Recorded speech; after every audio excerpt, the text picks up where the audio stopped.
నేను ముఖ్యమంత్రికి ఛాలెంజ్ చేసి చెప్తున్నా. సొంత నియోజకవర్గం నేను కూడా ఎమ్మెల్యే ఉన్నా, నువ్వు కూడా ఇప్పుడు ప్రజెంట్ ఎమ్మెల్యే ఉన్నావు.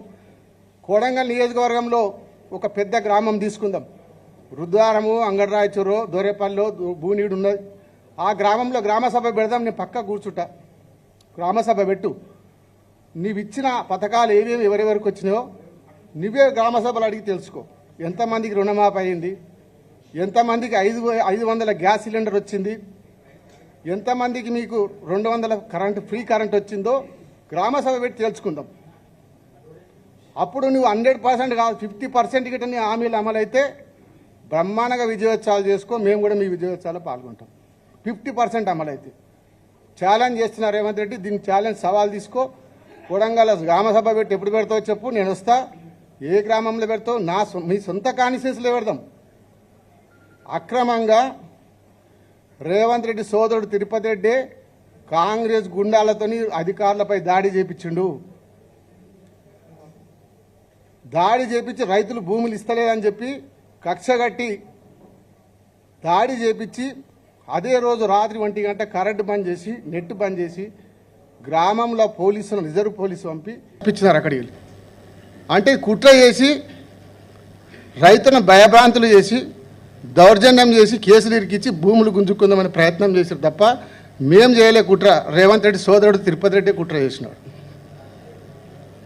ఇలాంటి తప్పుడు కేసులకు ఎవరు భయపడం?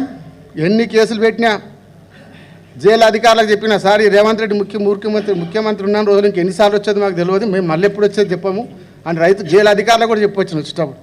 కాబట్టి ఎన్ని కేసులు పెట్టినా భయపడం. కొడంగల్ నుంచే రేవంత్ రెడ్డి పతనం స్టార్ట్ చేస్తా. కాబట్టి కేసులకు ముందు తప్పుడు కేసులు బాన్ చేసి ప్రజల మీద దృష్టి పెట్టండి. ప్రజలకు ఇచ్చిన హామీల మీద దృష్టి పెట్టండి. 6 గ్యారెంటీలు అమలు చేసి చూపియండి. నీ ముఖ్యమంత్రి చేతనైతే నీకు ఆ పని చేయండి. కానీ ప్రతిపక్ష నాయకుల మీద కేసులు పెట్టడం, కార్యకర్తల మీద కేసులు పెట్టడం, సోషల్ మీడియా మీద కేసు పెట్టడం, ఇదే పని తప్ప వేరే పని లేదు నీకు. ఇప్పటికైనా బుద్ధి తెచ్చుకొని ప్రజల పాలన మీద దృష్టి పెట్టాలని తెలియజేసుకుంటున్నాను.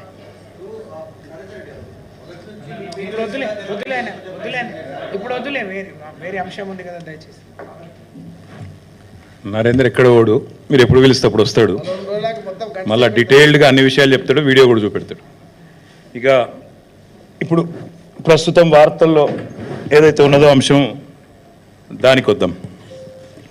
అసలు ఏంది ఈ కేసు, ఏంది జరుగుతున్నది, ఏంది? ఇవాళ ఆ ఫోన్లు బంద్ చేయరాదు పోయి కొద్దిసేపు ఊకెళ్ళలేంది. కొద్దిగా సైలెంట్ అన్న పెట్టుకోండి. అంతగానో ఇంపార్టెంట్ ఫోన్లు ఉంటే బయటకన్నా పోండి.